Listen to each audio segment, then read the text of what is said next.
Pourquoi me préparer à un semi-marathon me fait du bien au business et pourquoi tu pourrais également t'en inspirer. Salut, c'est Alex et dans cette vidéo, je vais te parler d'un truc perso, d'un challenge perso que j'ai en ce moment, à savoir finir un semi-marathon et idéalement en 1h30. Et je te remets un peu de contexte. Pendant plusieurs années, avant, je courais énormément, je courais comme un dingue des marathons, des 10 bornes, avant de faire sauter le cardio, j'adore ça. Et je trouve que d'ailleurs, si tu veux être en très bonne santé, le fractionné, c'est la meilleure chose que tu puisses faire parce que ça te fait sauter le cardio, ça fait très mal. Mais par contre, niveau cardio, c'est excellent. Et après, j'ai eu beaucoup de blessures, et là, je peux m'y remettre. Et je suis vraiment content de pouvoir m'y remettre à courir et donc à me challenger parce que j'aime bien courir un peu pour le fun, mais quand on est entrepreneur, on a un petit côté challenger, un petit côté compète, pas forcément avec les autres, je ne sais pas toi, mais en tout cas moi, juste avec moi-même, et j'ai envie de me la donner. Et pourquoi cet objectif de déjà courir un semi-marathon? Parce que j'en ai jamais fait, j'ai fait un marathon, j'ai fait des 10 bornes, j'ai fait des 10 miles, etc. J'ai jamais fait de semi-marathon et l'excuse derrière, c'est de me remettre en forme. À savoir que je crois fermement que si tu n'as pas d'objectif, quel qu'il soit, dans n'importe quel domaine de ta vie, tu ne vas pas être porté à aller chercher un peu plus, à grandir un peu plus, à aller vers plus de croissance, plus de challenge, d'aller un peu plus loin. Ça ne veut pas dire se cramer, ça ne veut pas dire tout ça, rien de négatif, ça veut dire juste te challenger parce que naturellement, je crois fermement qu'on est voué à plus de vie. Tu le vois? Je te donne encore une fois l'exemple de mon gamin.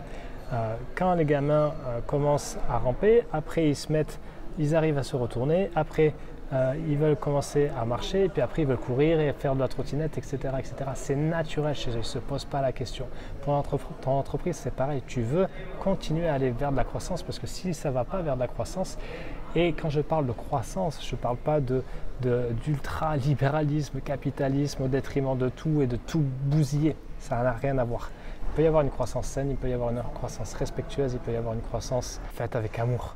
Et s'il n'y a pas de la croissance, forcément, il y a de la décroissance, parce que si ça ne monte pas, ça descend. Tu vois, et il y a le jour, il y a la nuit, il y a toujours les opposés. Si c'est comme ça, c'est que c'est mort. Okay, donc vraiment, cette idée-là, le 1h30 qui est quand même, bon, c'est relatif, mais ça commence à être intéressant, on va dire. C'est juste ça, c'est d'avoir une espèce de carotte. Quelque part, je m'en fous de savoir si je vais réaliser l'objectif. Je veux juste la carotte pour me remettre dedans, pour établir un plan d'entraînement, pour savoir que je vais courir, je vais faire des sorties longues, je vais faire des sorties courtes, je vais faire du fractionné, etc. etc. Et tu vois, si j'ai pas ça, la carotte, tout ce que je m'inflige entre guillemets en ce moment, je ne le ferai pas, tu vois. Et c'est pareil pour ton activité. C'est pour ça que pour moi, il s'agit bien sûr d'avoir un objectif, tout en gardant cet objectif de façon cool, parce qu'en sachant que quelque part, le vrai objectif, ce n'est pas l'objectif en lui-même, c'est qu'il te permette de devenir la personne capable de réaliser cet objectif.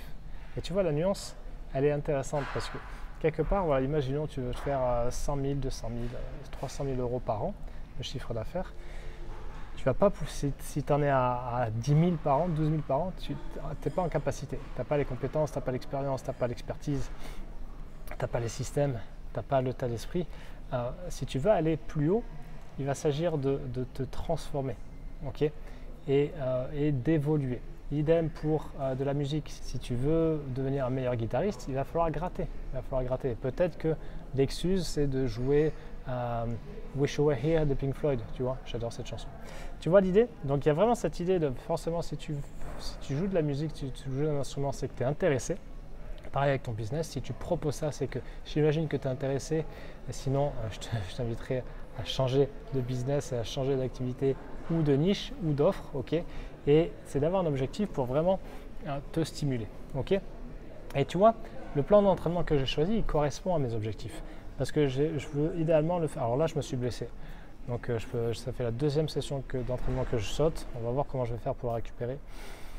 Ça me casse un peu les rouleaux, mais c'est comme ça. Je veux le faire en 1h30, 1h35, tu vois. Et 1h45, ça ne serait pas intéressant pour moi parce que, bon, peut-être à tort, mais je m'estime pouvoir aller chercher des niveaux, des temps plus bas. 1h15, impossible pour moi d'imaginer ça. Alors peut-être que c'est mes limites, ok, mais il y a un tel gap, si tu cours, tu dois le savoir.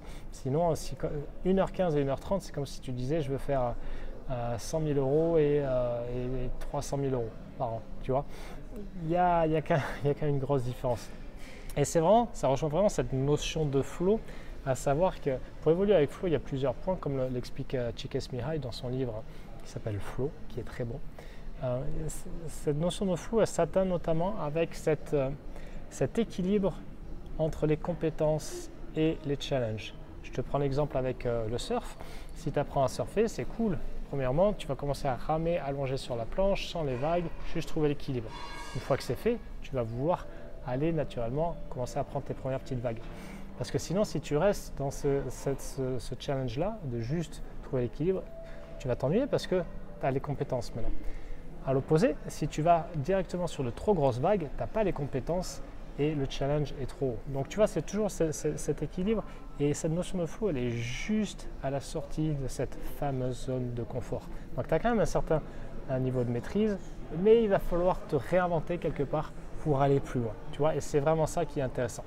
Et ça n'empêche pas que cette notion de flow, que ce soit en course à pied, dans ton activité, quand tu joues de la gratte, il y a des moments où tu te dis « Putain, mais pourquoi je fais ça? Pourquoi je me fais mal comme ça ?» Tu vois, parce que la semaine dernière, j'ai fait un fractionné, je me suis fait sauter les poumons. J'ai fait du 2 fois, 10 fois, 30 secondes. Tu vois, donc ça fait 30 secondes à fond et là tu es à 100, 110%, 30 secondes récup, tu fais ça 10 fois, tu récupères 3 minutes, tu refais ça 10 fois et là tu auras juste envie de t'allonger par terre et de mourir. À plein de moments je me suis dit putain mais non, j'arrête, c'est trop dur, pourquoi je fais ça? Et en fait pourquoi tu fais ça? Tu vois, c'est là le pourquoi. En fait c'est ça qui te drive. Pourquoi? Parce qu'en fait je vais le dire plus tard, mais le pourquoi il est suffisamment fort pour moi pour aller me casser le dos, les jambes, les poumons et le souffle pour faire ça. Idem dans ton activité. Il y a des fois où tu te dis putain mais pourquoi je me fais chier à créer du contenu, à être persistant, à être résilient, à faire preuve de continuité, etc. Parce qu'il y a quelque chose qui t'anime. Guitare, pareil, putain, quand tu as les cordes comme ça, tu dis ça fait mal, pourquoi je fais ça? Parce que tu aimes ça, tu vois. Et c'est vraiment ce pourquoi versus comment dans l'entrepreneuriat.